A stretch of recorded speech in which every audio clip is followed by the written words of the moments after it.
मैं आपके माध्यम से जो मीडिया के माध्यम से लोगों तक आयोडीन की आवश्यकता क्या है और शरीर में उससे होने वाली कमी में होने पे होने वाली दिक्कतों के बारे में उसकी जानकारी आज दी गई। नेशनल हेल्थ मिशन यूपी द्वारा National Iodine Deficiency Disorder Control Programme के तहत विश्व आयोडीन डेफिशिएंसी डिसऑर्डर दिवस पर अवेयरनेस प्रोग्राम का आयोजन किया गया, जिसमें जनमानस को आयोडीन की मात्रा की पोषक क्षमता के बारे में जागरूक किया गया। विशेष रूप से गर्भवती महिलाओं के लिए आयोडीन भी पोषक तत्व है। बच्चे की ग्रोथ के लिए इसकी आवश्यकता होती है। रेगुलर मात्रा में इसको उपलब्ध होने से बहुत सारी समस्याओं से बच सकते हैं। ये मेंटल डेवलपमेंट में भी सहायक है। इसकी डेफिशिएंसी से आईक्यू की समस्या, किडनी की समस्या, मेंटल डिसऑर्डर की समस्याएं हो सकती हैं।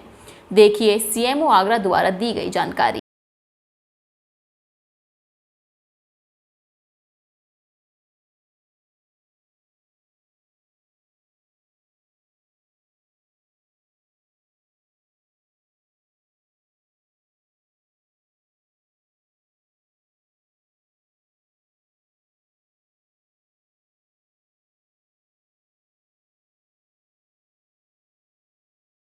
जनमानस को आयोडीन की महत्ता की उसकी जो पोषक क्षमता है उसके बारे में अवेयर कराने के लिए एक अवेयरनेस प्रोग्राम है, जिसमें आपके माध्यम से जो मीडिया के माध्यम से लोगों तक आयोडीन की आवश्यकता क्या है और शरीर में उससे होने वाली कमी में होने पे होने वाली दिक्कतों के बारे में उसकी जानकारी आज दी गई।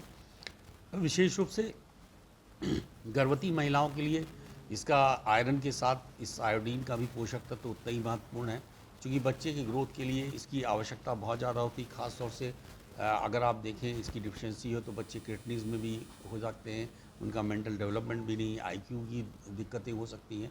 तो सारी जितनी भी माताएं हैं, गर्भवती माताएं हैं या बच्चे हैं, उनमें जो हम अपना नमक यूज़ करते हैं वो आयोडाइज साल्ट यूज़ करें, क्योंकि आयोडीन की जो उपलब्धता है बहुत कम मात्रा में है, लेकिन रेगुलर मात्रा में इसको उपलब्ध होने से बहुत सारी समस्याओं से हम बच सकते हैं। अगर आपने एडल्ट में देखा होगा तो गोइटर जैसी बीमारियां अब चूँकि आयोडाइज नमक की उपलब्धता के कारण आपको जनमानस में उतनी नहीं दिखाई पड़ रही हैं, परंतु फिर भी अगर देखें तो जो अगर बच्चों में हम छोड़ दें किडनीज और आईक्यू और मेंटल डिसऑर्डर, तो बड़ों में इसकी अगर शॉर्टेज होगी तो जल्दी एज ए सिम्टम्स नहीं आएगी।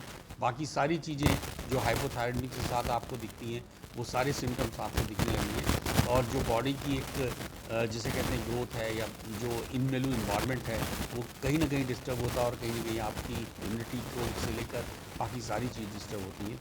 तो मैं सभी से अनुरोध करूँगा इस आज के इस दिवस के माध्यम से सब तक यह मैसेज चला जाए, यह एक कि सभी लोगों को आयोडीन की आवश्यकता अत्यंत आवश्यकता है। इसको आप लोग आयोडाइज नमक से ही लेकर करें।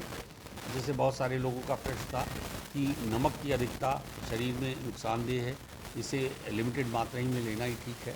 तो जो भी इस तरह की अगर आप बाहर की चीज़ें जिनमें नमक की मात्रा अधिक रहती है उनका प्रयोग सोच समझ के कभी ही करें तो ज़्यादा बेटर है। मेरा सभी से अनुरोध है, ख़ास तौर से गर्भवती महिला जिन परिवारों में गर्भवती माताएं और बच्चे हैं,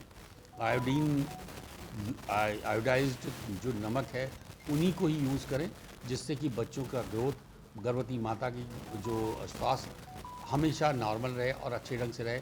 आयरन जैसे आप आयरन की महत्ता समझते हैं गर्भवती महिलाओं के लिए, उतनी ही आवश्यक आयोडीन भी है, और इसको भी उसी मात्रा में जो उसकी आवश्यकता है उस आवश्यकता की मात्रा में उपलब्ध कराना अत्यंत ज़रूरी है।